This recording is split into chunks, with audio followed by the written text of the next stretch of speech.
ఐక్యతగా ఉండి వక్ఫ్ బోర్డు ఆస్తులను కాపాడుకోవాలని మత పెద్దలు పిలుపునిచ్చారు. రాష్ట్రంలో ముస్లింలపై దాడులు చేస్తున్న వైసీపీ ప్రభుత్వం చూస్తూ ఊరుకుంటుందని విమర్శించారు. ఆదివారం బాపట్ల జిల్లా పర్చూరులో జరిగిన ముస్లిం ఆత్మీయ సమావేశంలో మాజీ శాసన మండలి చైర్మన్ షరీఫ్, మైనార్టీ నాయకులు అహ్మద్, స్థానిక ఎమ్మెల్యే ఏలూరి సాంబశివరావు పాల్గొన్నారు. ఈ సందర్భంగా అహ్మద్ మాట్లాడుతూ ముస్లిం మైనారిటీ సోదరులపై దాడులు చేసిన వారిపై ఇప్పటి వరకు ఎలాంటి చర్యలు తీసుకోకపోవడం శోచనీయమన్నారు. కార్యక్రమంలో ఎమ్మెల్యే ఏలూరి సాంబశివరావు మాట్లాడుతూ మైనారిటీలకు ఎప్పుడు అండదండగా ఉంటానని, వాళ్ళ సంబంధించిన పనులు తప్పక నెరవేరుస్తానని చెప్పారు. ఏలూరు సాంబశివరావుతో పాటు పలువురు ప్రముఖులు పాల్గొన్నారు.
దోచుకునే దొంగలు వక్ఫ్ బోర్డ్ ప్రాపర్టీ దోచుకోవడానికి పోతే ఆ వక్ఫ్ బోర్డ్ ప్రాపర్టీకి కాపాడడానికి వెళ్లిన వ్యక్తి షేక్ ఇబ్రాహీం మస్జిద్ కి సంబంధించిన ప్రాపర్టీ న్యాయస్థానంకి వెళ్లి స్టే తీసుకువచ్చి కాపాడితే నువ్వు కాపాడుతావా? మనం లాక్కున్న ప్రాపర్టీ, మనం కబ్జా చేయాలని అనుకున్న ప్రాపర్టీని నువ్వు లాక్కుంటావా? నువ్వు ప్రొటెక్ట్ చేస్తావా? నువ్వే ఉండకూడదు అని ఈ దుర్మార్గులు నర్సరావుపేట హంతకుడు వైసీపీ ఎమ్మెల్యే అనుచరులు గుండాలు వెళ్లి నడి రోడ్డు మీద నరికి చంపేశారు షేక్ ఇబ్రాహీంని. ఇప్పటి వరకు ఆ దుర్మార్గుల మీద ఎఫ్ఐఆర్ కూడా లేదు. కోరుకుంటారు, లౌకిక భావన ఉండాలనుకుంటారు. సోదర భావంతో హిందూ ముస్లింలు కలిసి సహజీవనం సాగించాలి, ఒక చక్కటి శాంతియుతమైన వాతావరణం కావాలనుకుని కోరుకునే వాళ్ళలో ముస్లింల ముఖ్యమైన విషయాన్ని కూడా స్పష్టంగా గమనించాలి.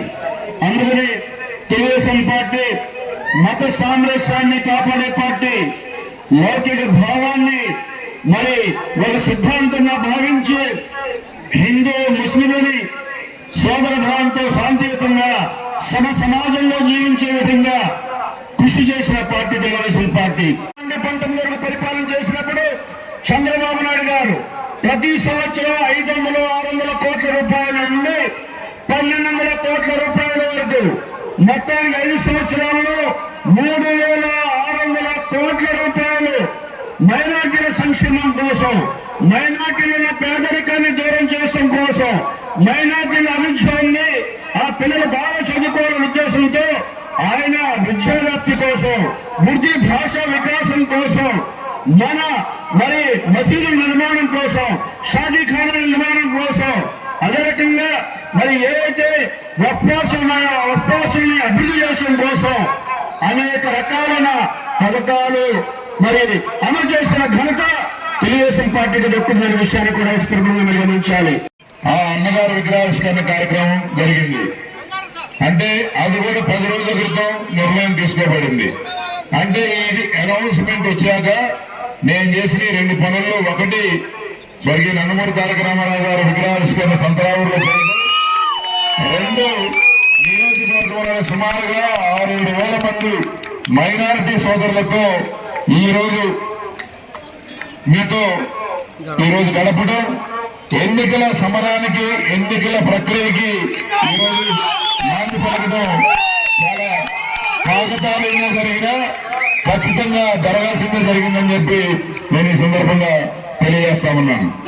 ఈ రోజు చాలా మంచి రోజు, నిన్న మంచి రోజు, ఈ రోజు పెద్ద రాత్రి అని చెప్పి షరీఫ్ గారు చెప్తా ఉన్నారు.